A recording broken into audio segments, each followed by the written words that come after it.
So yesterday we learned a little bit about what piecewise functions are and what they look like. So today we're going to take a closer look and actually take the time to graph a piecewise function together. So we know that piecewise functions are pieces of different functions that are used in order to create one function. So here we have f of x equals, and we have these three functions.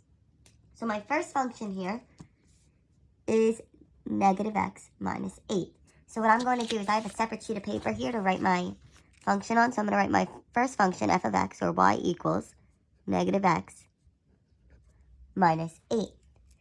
Then it's saying negative x minus 8 is from negative 9 to negative 3. So that's telling us that when we draw our table, we only want the values from negative 9 to negative 3. So I'm going to list my numbers from negative 9 to negative 3 there. Now, since it's saying negative 9 is less than or equal to, that's telling us that we're going to have a closed circle at whatever point there is at negative 9. Then it says x is less than or equal to negative 3. So that also tells us we're going to have our closed circle here at negative 3.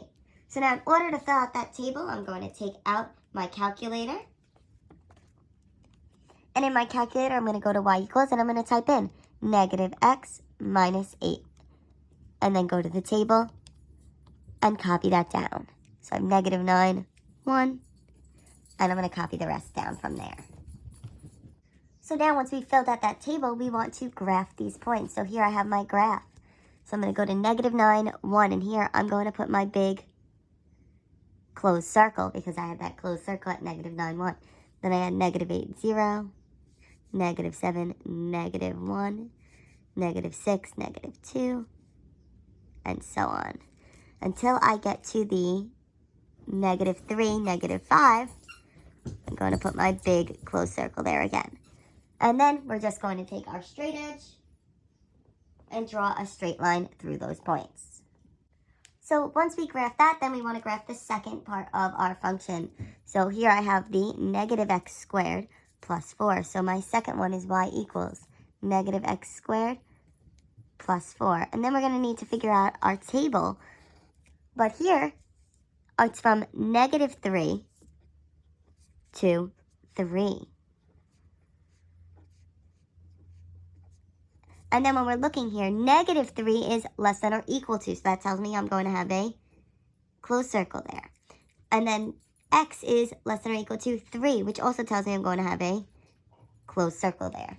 So then we're just going to go into our calculator again under y equals. And we are going to type in negative x squared plus 4. Go to the table and copy that down on our paper. Then once we have it copied down, we are going to graph our points. So here I have negative 3, negative 5. And actually that falls on the same one, so we're going to graph that point. I have negative 2, 0. Negative 1, 3, 0, 4. 1, 3. 2, 0. And 3, negative 5. With our big closed circle. And now we know that this is a parabola because it has that x squared, so we're going to draw our parabola shape there. Then we have our last function of f of x, or y equals x. And for our table there, it tells us it's from 3 to 7. So 3, 4, 5, 6, and 7. Now it says 3 is less than x. So that tells us we're going to have an open circle at 3. And then x is less than or equal to 7, which tells us we're going to have that closed circle at 7. So then we're just going to type y equals x in our calculator, and then we're going to copy down that table.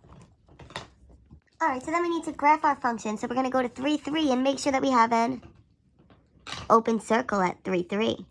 Then we're going to go to 4, 4. 5, 5, 6, 6, and 7, 7 has that closed circle, and then we will connect for our straight line. Alright, so then we need to answer these questions.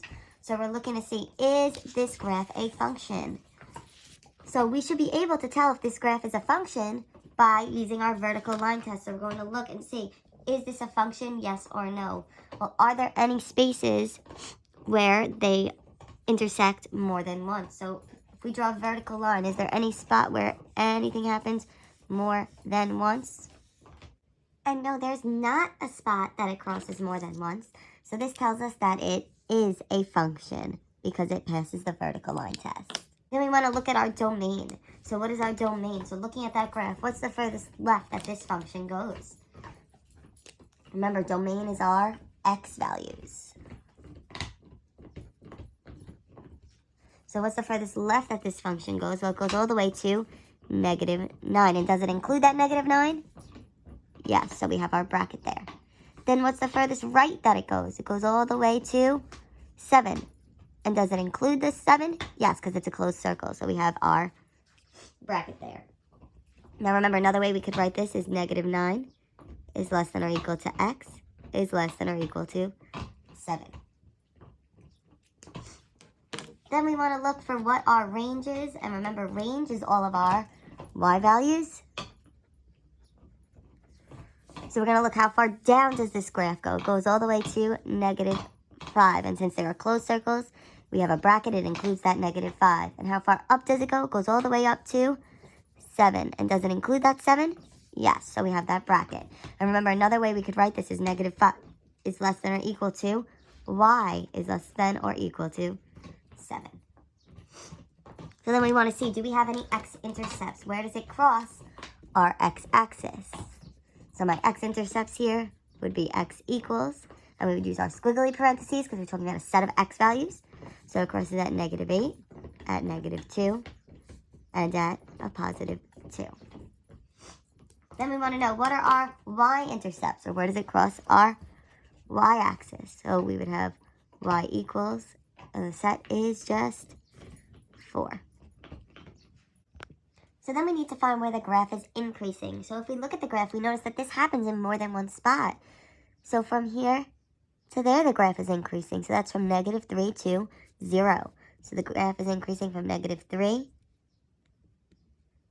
to 0. And then the graph is also increasing, if we look, from -3 to 7.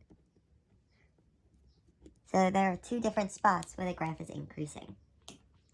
Then we want to look and find, where is the graph decreasing? So when we look, the graph is decreasing here from -9 to -3. And the graph is also decreasing here from 0 to 3. So there are 2 spots where the graph is decreasing. Then we want to see, where is this graph? Where is y less than 0? So once again here, there could be multiple spots where the y value is less than 0. So we're looking for where the y value is less than 0, or where it's below the graph, below the x-axis. So if we notice it's below the x-axis here from -8 to -2, because this whole part is below that y-axis. And it's also below from 2 to 3.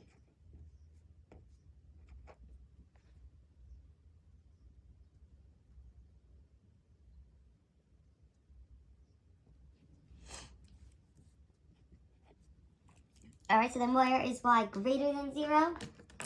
So we want to look here, where is it above that? So where is y greater than 0? So first it's up here from -9 to -8. Then if we look, where is it greater than 0? It's from -2 to 2.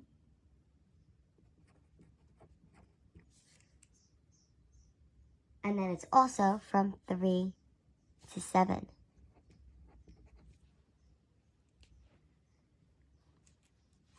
And where is y equal to 0? Well, y is equal to 0 at our zeros there.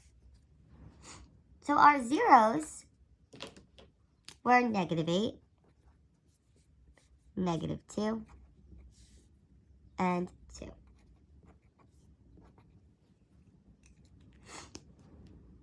Alright, so then we have to find y when x equals 3. So then that's telling us, let's go to our x value of 3. So here I'm going to go to my x value of 3. and find what y is. So when I go to my x value of 3, what is my y? Well, here, that point is not actually included, so that doesn't count. But we have this point of negative 5. Then they're asking the opposite way. So they're saying, for what x values is y equal to 3? So I'm going to go on my y-axis to 3 and see which x values correlate with that. So those x values are negative 1 and the positive 1. All right, so then we're asking for a relative maximum and an absolute maximum. Now, these are slightly different. A relative maximum would be if there is a turning point that has a highest value, whereas the absolute maximum would be the highest point possible on the graph. So if we look here, do we have an absolute maximum? What's the highest possible that you can go? And the highest you can go is 7. So my absolute maximum is a 7. Whereas a relative maximum, is there a turning point here that's at the highest point, which is a 4. So then the same idea is for relative minimum and absolute minimum. The absolute minimum is the lowest that you could possibly go, whereas the relative minimum would be if there was a turning point. And if you notice there, both of these are at negative 5. So both the relative and the absolute minimum are at negative 5. If you have any questions, please feel free to comment on this video.